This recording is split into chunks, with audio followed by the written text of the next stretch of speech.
Well, gentlemen, congratulations. This movie is kick-ass hilarious. I loved it. And I just want to know, how Sherlock savvy were the two of you before you started? How much did you have to dive into to prepare? I knew nothing. I'd seen a couple of the TV shows over here when I was a kid, but the joy for me was going back to the books, and learning as it evolved.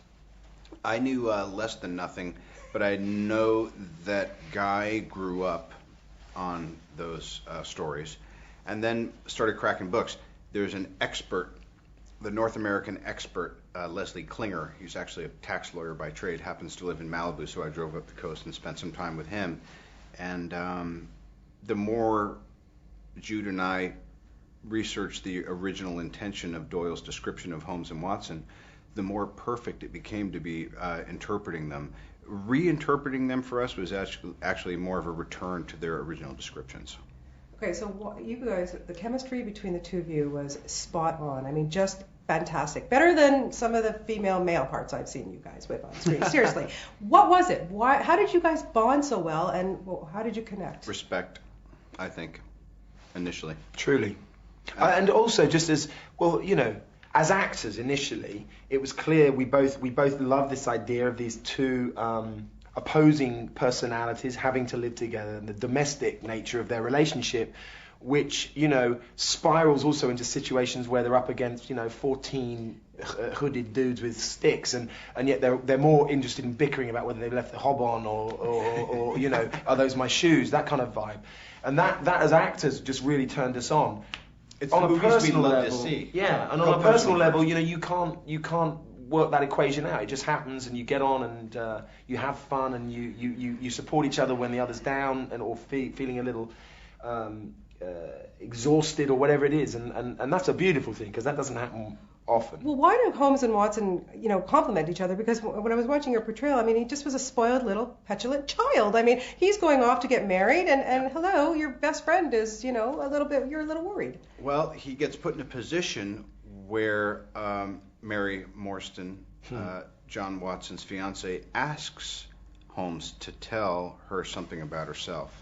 He tries not to, but he can't help himself, and when he does, although he gets it almost entirely right, he insults her. Now, it's not his fault she asked, but the truth be told is he has a ulterior motive, and that is to try to convince John that she's not right for him, and that the reason he hasn't found a suitable ring is because he can't imagine a life without me. Okay. Now, I think that doesn't make him a spoiled child. I think that makes him any person who's been in a lasting friendship that I've ever known. You kind of try to state your case as to why you need to stay my friend. Yeah. Do you see these guys as as superheroes in a way?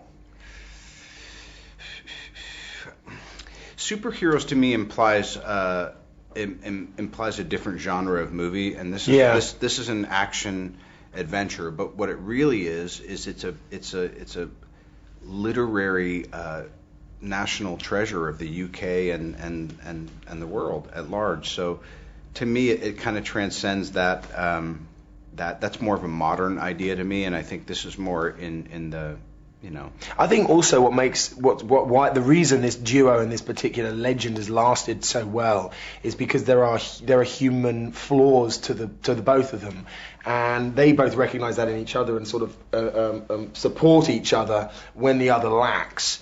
But it's their humanity, it's their flaws and their frailties in a way that make their brilliance all the more extraordinary. Yeah, here's a basic thing. I set him up to believe that somebody is reading his fortune. In fact, I don't believe in that stuff. I'm just trying to prove a point. He then asked for the money that, as a gambler, he bet on me for the fights that I go have, and I give him his winnings. He then go and shows me that he's not afraid to marry this girl by buying a wedding ring.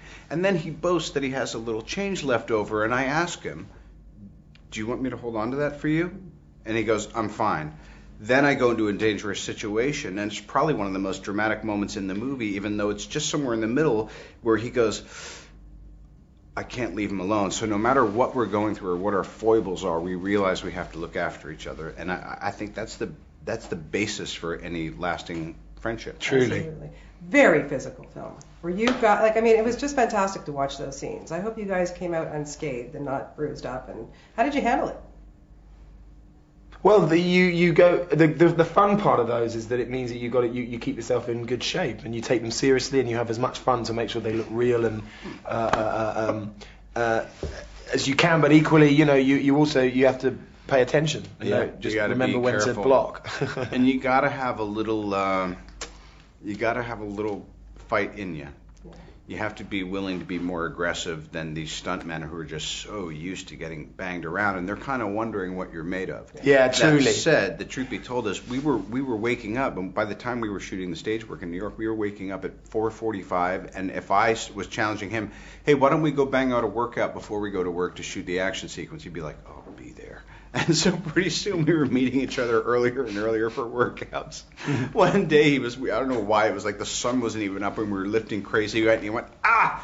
And then for the I did my neck in that for the next 3 or 6 weeks, we were doing fight scenes and he was like, I'm fine, I just can't turn my head. Did you adapt okay to your nickname, Hotson? Because I totally agreed with it. Do you? I don't know, I was too busy getting used to my tash to really take it at all seriously. Have you ever seen a guy adjust better to a tash? I saw him without it afterwards, and I was like, that's not my Jude. How do you really feel about Hotson? Is it embarrassing, or is it kind of... I think it demeans the approach, the serious work I put into keeping this man terribly, terribly believable. You're both Hotsons as far as I'm concerned. You Thank did a fantastic. I'd like to at least get a side Hudson. Thank you. You got one for sure. You guys were fantastic in this movie. Can't wait. Lots more, I'm sure, will be coming your way. Thank you very much.